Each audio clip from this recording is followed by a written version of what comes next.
Този епизод има вероятност да видите. Скъпи, току-що бях в тоалетната, имам 2 чертички.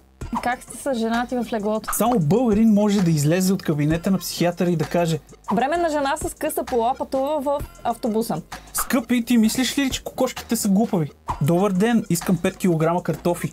След няколко години брачен живот, жена пита мъжа си: с колко жени си спал през живота си? Пенка разбра, че трябва да си обръсне краката, когато той я погали в просъница и каза: Коя жена винаги знае къде е мъжа й? знаеш ли какво е парашутист? Разговора в аптека. Имате ли черни презервативи? Ако някой пловдивчанин закъса с колата и някой го дърпа, Казвах на един приятел да не играе руска рулетка, но стана обичайното. чета на входа на басейна. Вход само с плувна шапка. Оженил се един от заклетите ергени пияници. Госпожо, моля, кажете на това дете да не ме имитира. Изгониха ме от фитнеса. Защо?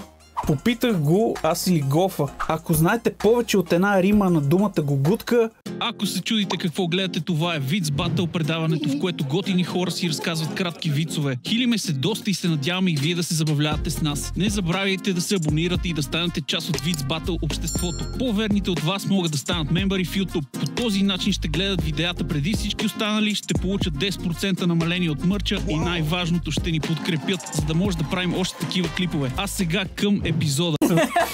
Ужас. Добре, Си спрали звука или по-добре се чува вайбъра как дрънка? нека се чува вайбъра. Ще го спра. Комар, нали? Клапа. Клапа. С какви хора се срещам?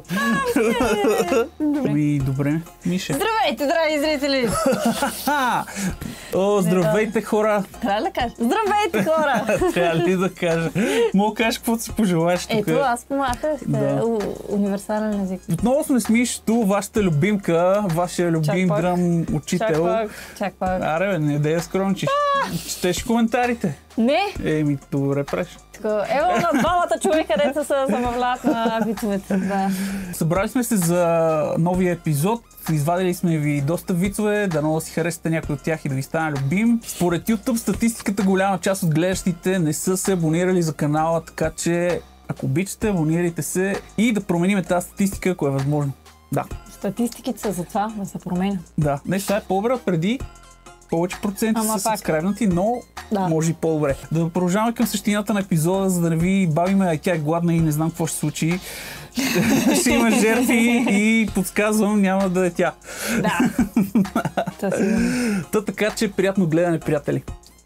Здравейте, хора, аз съм Джем. Здравейте, аз съм Мишето. Вие гледате Виц Батъл номер 96. Yeah. Оженил се един от заклетите ергени пияници. Събрали се приятелите му на ергенската му партия и най-дъртия пияница вдигнал тост. Тази година булка, до година сам. Човек е ерген?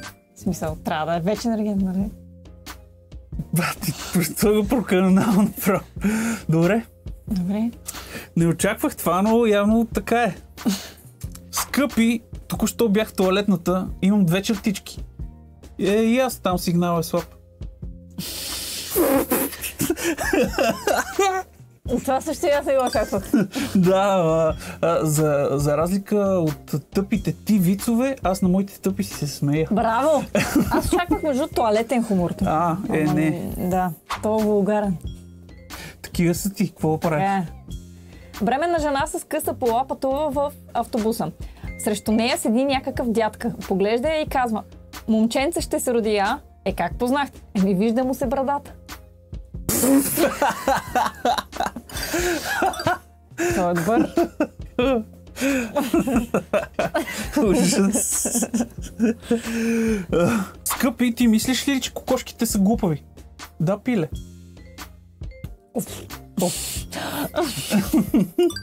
Добре. Да, пиле. През 9 гори в 10-та, през 9 морета в 10-то, живеела баба Яга. Една сутрин тя се събудила, ударила се по главата и си рекла: баси колко далече живея. Аре, това е много яко! Искаш да ми кажеш, че това ти беше най-добрият виц? Добре, мен това ми хареса. Ама загубени сме. Добър ден, искам 5 кг картофи. Турбичка искате ли? Нека, че ми ги на флашка. Добре. Картофена флашка. На мен със същата ми провървя като в приказка. Нима и къде го изкопа това съкровище? Закопах, приятелю, закопах. Ти ще имаш тъща. Един ден. Ти ще имаш свекърва. По-хубаво. То е също. Само българин може да излезе от кабинета на психиатъра и да каже: мама ти шашева. Това е хубаво. Това е хубаво, да. След няколко години брачен живот, жена пита мъжа си: с колко жени си спал през живота си? Ами чакай да преброя. 1, 2, 3, ти, 5, 6. Да си знае. Така е. Излизам от Лидъла и охранителката ме спира на вратата и ми вика: господине, продавачката не ви е хванала яйцата. На празен стомах тия вицове не са смешни. На плажа: младежо, имате ерекция. Отдръпнете се, госпожо, не е за вас. Това е кръвна обида. Не си желана тук. Точно тук не си желана. На интервю за работа.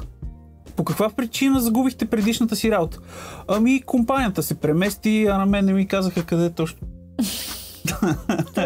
Да.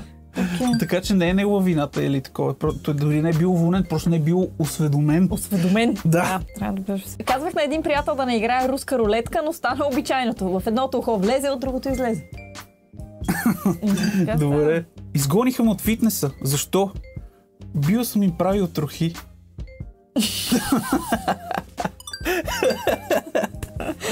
И да. Много тъпо. Да, така е. Добре. Те моите са кратки, ама... Супер. Ама тъп. Девиз на гинеколозите. Където е текло, пак ще тече.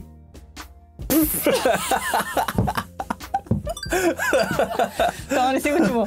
То не. Пенка разбра, че трябва да си обръсне краката, когато той я погали в просъница и каза: Шаро, махай се. Да. Зимния период не си е дал. Шаро, не там. Вашето име? С Сергей Петров. Вие какво заеквате ли? Не, заеква баща ми, ама то тапак писарът в паспортния отдел. Мамка му.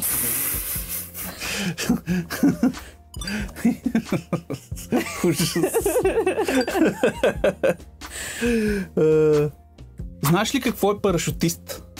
Човек, който слиза от дървета, на които никога не се е качвал. Верно. Така е. То пак добре, ако слезе. Разговора в аптека. Имате ли черни презервативи? Що точно черни? Един колега почина, искам да изкажа съболезнованията си на жена му. Боже, ужас. Ужас. Ако някой пловдивчанин закъса с колата и някой го дърпа, това не означава ли, че тегли една майна? Да, добре.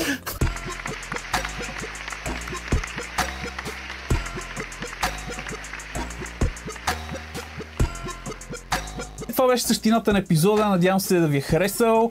Поредната битка с мишето. Ако искате да видите отново в епизодите, пишете долу в коментарите. Както всеки път, когато завършваме, казваме всичките вицове, които сме си подготвили и не сме ги включили в битката. Това са бонус вицовете, така че преминаваме към бонус вицовете. Ще се изкара ръката. Основният проблем при родителите е зорът е да влезеш в детската градина, после бакалавър и магистър ще ги избуташ някак. Коя жена винаги знае къде е мъжа й? Вдовицата. Верно. Зададих се, толкова ми беше смешно, че ми заседна. Чета на входа на басейна. Вход само с плувна шапка. Влязох само с плувна шапка и изгониха ме. Защо плачеш, чедо? Тати си удари палеца с чук. Милото ми, и ти какво, разплака ли се? Не, първо се разсмях.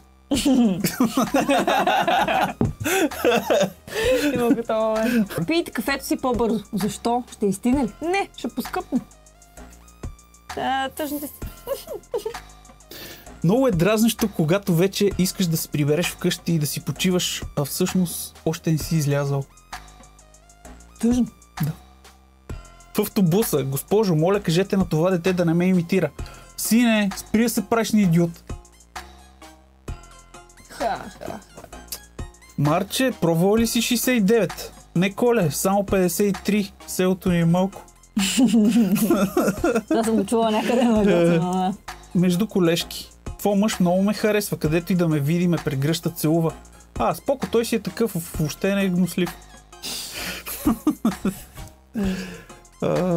Попитах го, аз или гофа, и само чух как запали, припляка, пропука и угасна. После се върна при мен и ми каза: и двамата сте пълни бокуци. Как сте с женати в леглото? Като в гората? Или тя е като пън, или аз съм се нацепил като пън? Да, секс в гората. Малко момиченце вижда препилия си баща, заврял глава в тоалетната чиния и загрижено му казва: тате, не якаш правилно.